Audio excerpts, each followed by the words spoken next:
Be ye therefore perfect, even as your Father, which in heaven is perfect. Well, I don't know about anyone else here, but I don't find myself to be perfect. Does anyone? Please raise your hand. Let us all know. Chaitanya? What does perfect mean? To be without flaw. And Moses, who was the scribe for the Ten Commandments, was born a Jew, and he was at birth when all the children were being killed by not the emperor, the Pharaoh. His mother put him in a basket and sent him down the river. And who found him but the Pharaoh's daughter, and she had just lost a child. And so she took this baby and she raised him as her own. He was raised in the palace. He was given the royal rights as others were. And he was out one day and he saw the Hebrews who were being enslaved by the Egyptians. He saw one of them being beaten very badly by one of the guards. And Moses had apparently a very bad temper. And he went after the guard and he killed him. And so he ended up then having to leave. He went out into exile because he would have been tried and convicted. So he went into the desert and he found a Jewish family and he lived with them. They didn't know anything about him. And they took him in, and he became a shepherd. And then, of course, the rest of the story is that, he would have these visitations by God. And when he went to God, and God said to him, "This is going to be your mission. You're going to go and you're going to free my people. That's what I want you to do." And he said, "Look, I'm totally unqualified for this. I've murdered someone. I'm not a leader."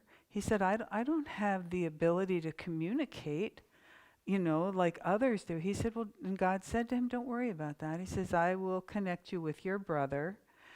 And his brother, who at that time he didn't even know he had a brother. His brother was someone that, it was his birth brother. He said, "I will connect you with him, and he will do the talking for you until you're able."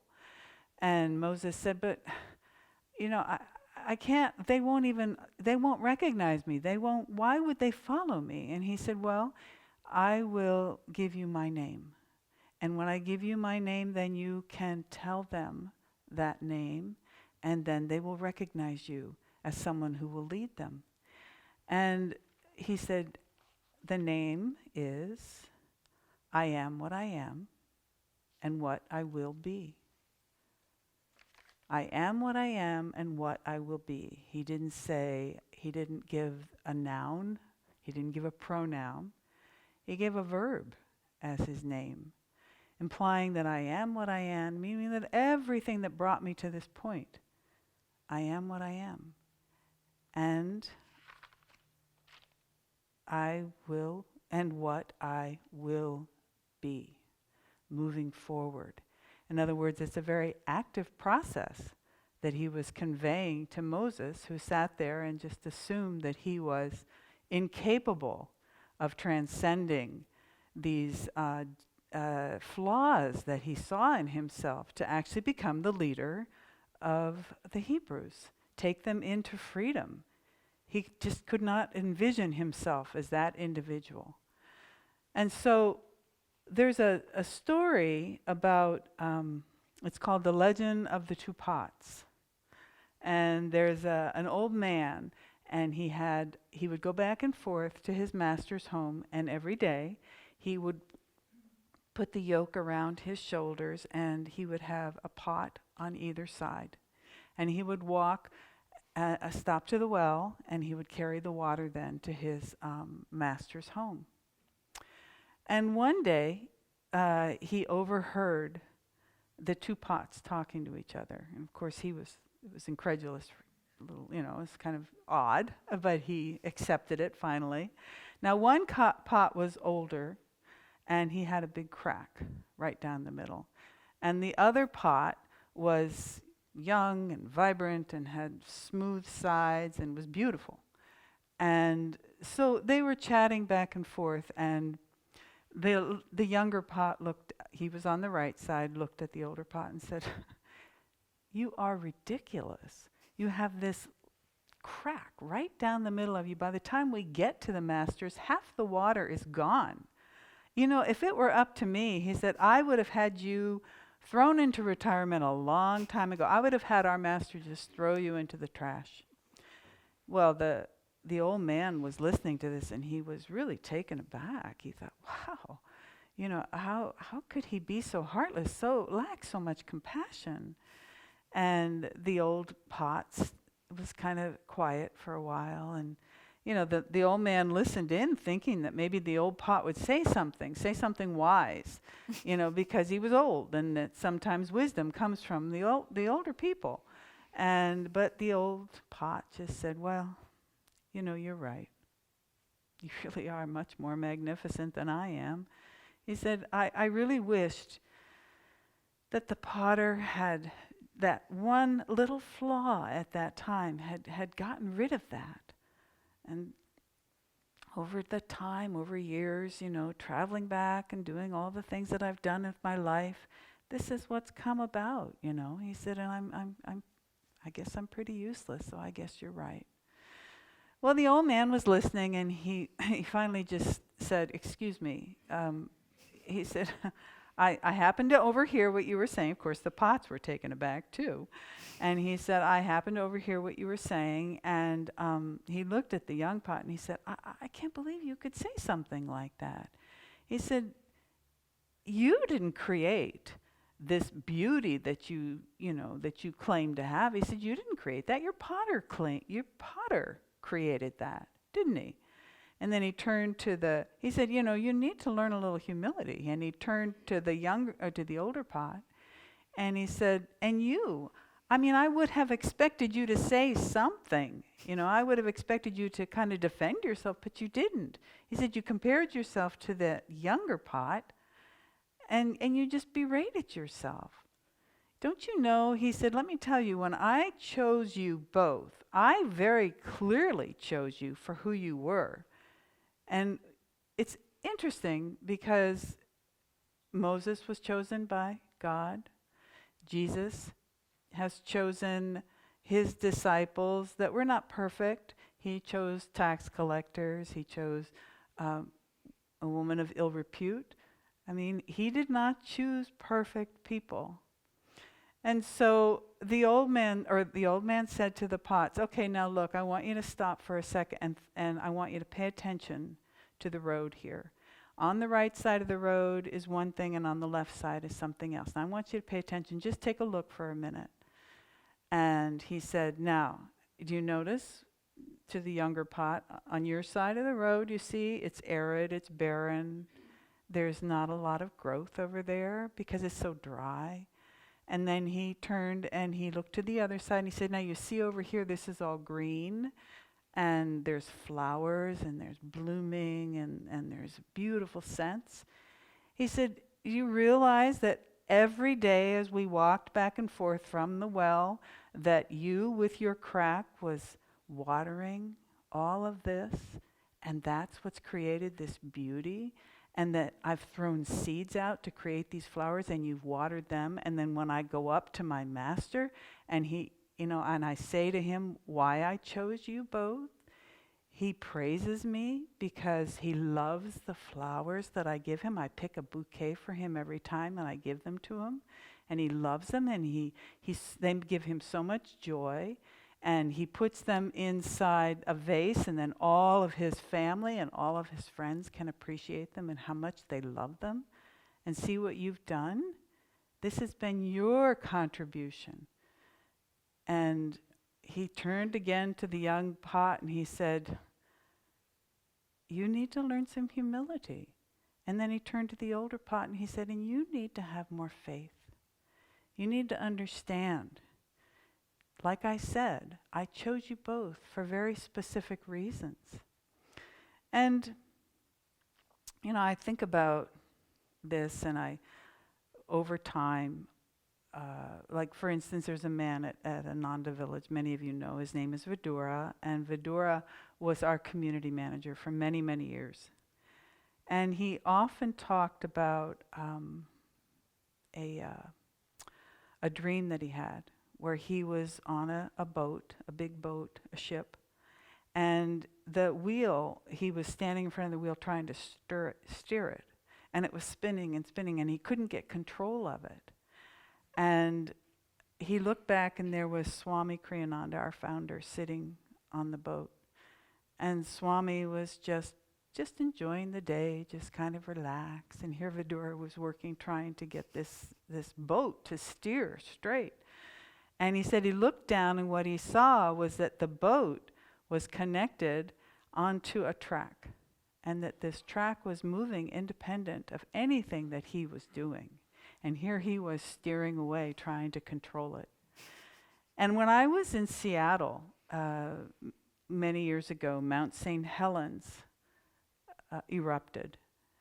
And the first instinct that all of the environmentalists had was to rush in and to start picking up the debris and clearing it and trying to manipulate it so that it would go back into becoming another thriving mountain. And they stopped and they realized that there was very specific things happening there. That a tree had fallen over a river that was flowing and blocked it off. But what it was doing was rerouting water to go to another area of the mountain, creating more nurturing energy for that particular area. And that happened all throughout the mountain. And they realized all they had to do was just basically step back and let it happen. They didn't have to go in egoically trying to, declare themselves and change that mountain into what they thought it should become. And I actually I have spent some time with Swami, and I had the good fortune of one time, because I had a massage background, massaging his shoulders.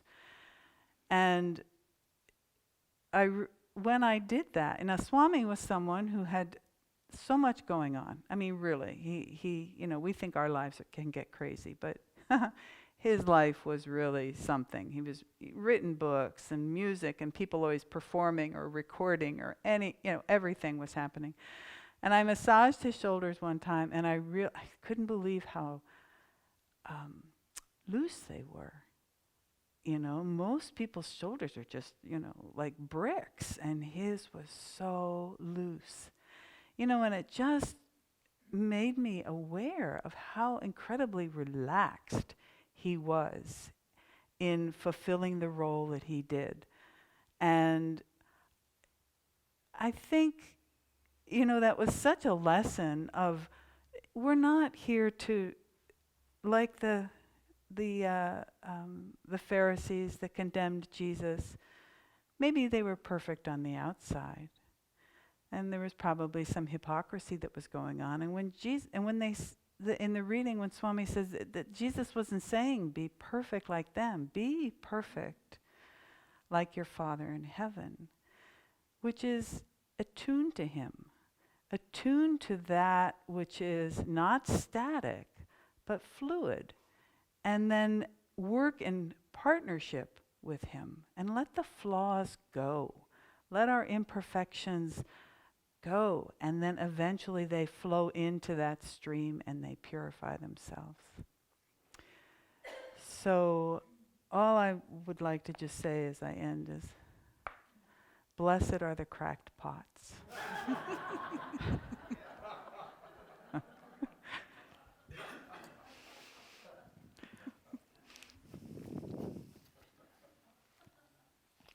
Good morning, friends. How high should we aspire? That question from our reading presupposes that we should have an aspiration. And undoubtedly, I'm sure all of you in this room and watching online have some sort of spiritual aspiration, otherwise you wouldn't be here.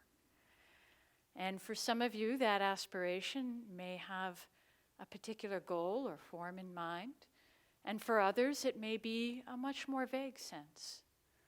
And wherever you are on that spectrum, what I'd like to invite you to do this morning is to really think about, what is it that I aspire to in my spiritual life? What is it that I'm seeking? And undoubtedly that question changes for us over the course of our lives. It certainly has for me. But having that sense and being able to recall it to mind is extremely helpful as we go along in our lives. It can be a wonderful inspiration. It can help us to stay steadfast and persevere through life's challenges, which undoubtedly come. And when we find ourselves that we've taken a little detour bypath, it can help us course correct and get back on track to where we want to go. There's a lot of research that's been done over the last 40 years or so on the science of goal setting. And I think it's very relevant to this question. What they've found is that it's helpful to write down your goal, to really sort of crystallize what that looks like. And it's even more helpful if you not only write down your goal, but write down the steps that you are going to take to help you reach that goal. And even more helpful still is to find someone in your life who is supportive of your aspiration, that you can share that goal and those steps with, that they can help you to give you someone to be accountable to and stay on track with that. And, I think these same sorts of tools and ideas can be helpful in our spiritual life. It's also helpful when you are working toward a goal to have a model, a role model, right? And for our spiritual life, we have a whole group of role models, and of course many other masters who have traveled this path. And as we've said many times in our Sunday services, they came not to show how great they were, but what we can become, what we are each capable of becoming. And I was thinking, as this past week, as I was preparing for today, of Yogananda's autobiography and of the many stories that he tells of the different saints that he came into contact with during his childhood. And, you could kind of think of it as sort of a journey through, what do I aspire to? Do I want to wrestle tigers or create perfumes out of thin air, or be a beacon of blessings and joy to all who come across my path? And there's another story that Yogananda shared that I think is really relevant to the Bible passage this morning, and this story of Jesus telling his disciples that if they want to enter the kingdom of heaven, if they want to achieve self-realization, their righteousness needs to exceed that of the scribes and Pharisees. So there lived in India a man who was a great sage, and he had a wife and a young daughter and a young son.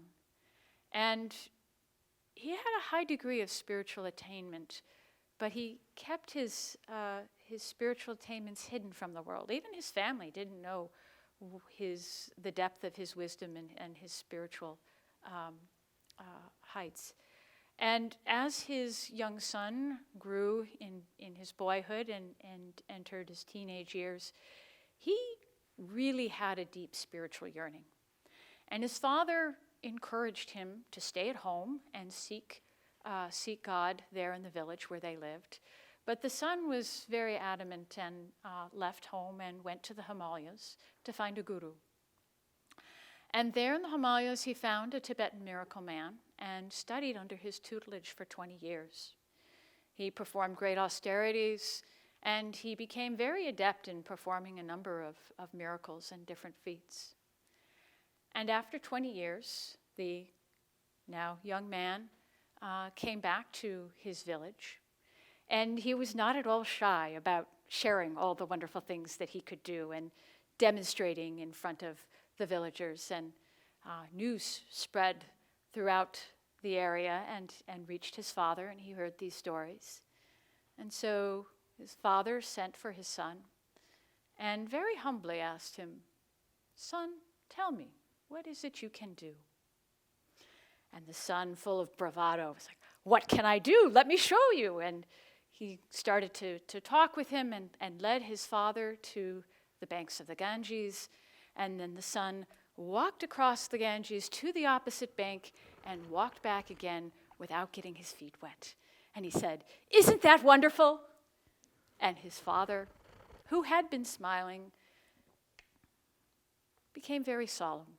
And he said, "I had been very happy thinking that you had achieved something real.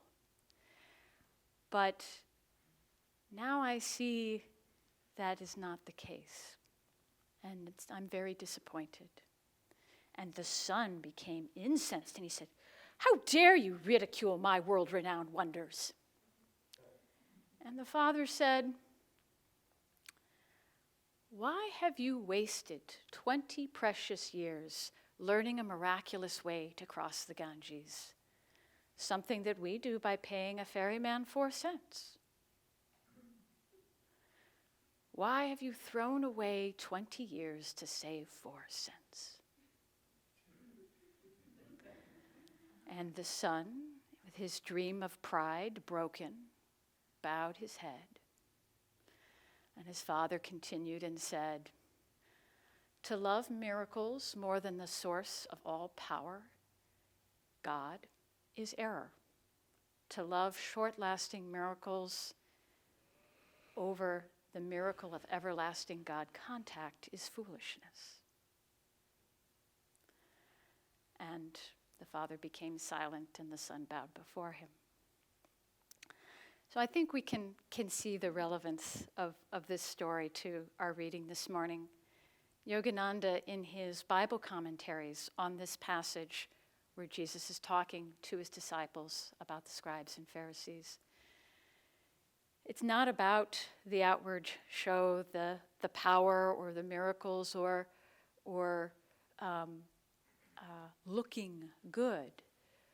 What Yogananda says is that if you want to achieve self-realization, you have to transform your consciousness.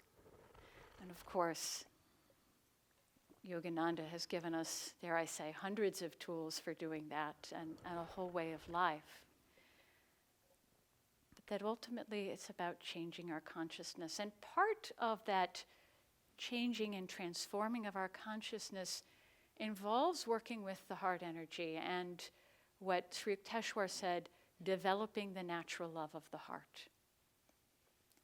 And learning to open and purify and transform the heart. It's not just all about intellectual understanding. And I want to put in a plug for a very special guest speaker that we are having this Friday evening at 6:30 on May 3rd. Jan, I believe it's... I had it. Yeah, you have to spell it for me again. Lucretius? Latucius? Yeah. Something like that. From Ananda Assisi is coming. And some of you may have seen his new book, which is in the boutique, Developing the Natural Love of the Heart, which is based on Sri Yukteswar's teaching in this area. And this past week, as I was commuting to and from work, I was listening to a YouTube interview that Nayaswami Narayan from Crystal Clarity, Ananda's publishing house, did with Darshan. And he talked about his coming onto this path and meeting Swami Kriyananda at the age of 24, and his work, his self-work in trying to go deeper with this teaching of Sri Yukteswar. And he talked about his book and how there are chapters in going over sort of each of these different, what Sri Yukteswar called meannesses of the heart, and how we work to transform our own heart energy and spiritual practices for doing that to overcome those. It was incredibly inspiring, and I think it will be a huge blessing to have him here and speak. So if you can make it Friday night, I highly encourage it. So we have talked about this question, how high should we aspire, and that having a spiritual aspiration is a good thing, that having some models to help guide us and tools to help change our consciousness. And I want to just end with a few words from Yogananda. This is from How to Awaken Your True Potential. Some of us right now are studying this book, and again, studying Yogananda's writings is another way we can work to change our consciousness. We have to not just study them, but integrate them into our lives. How high should we aspire? You are all God's, if you only knew it. You must look within. Behind the wave of your consciousness is the sea of God's presence. Claim your divine birthright. Awake, and you shall behold the glory of God. May we all awaken in that light. God bless you. We'll take an offering.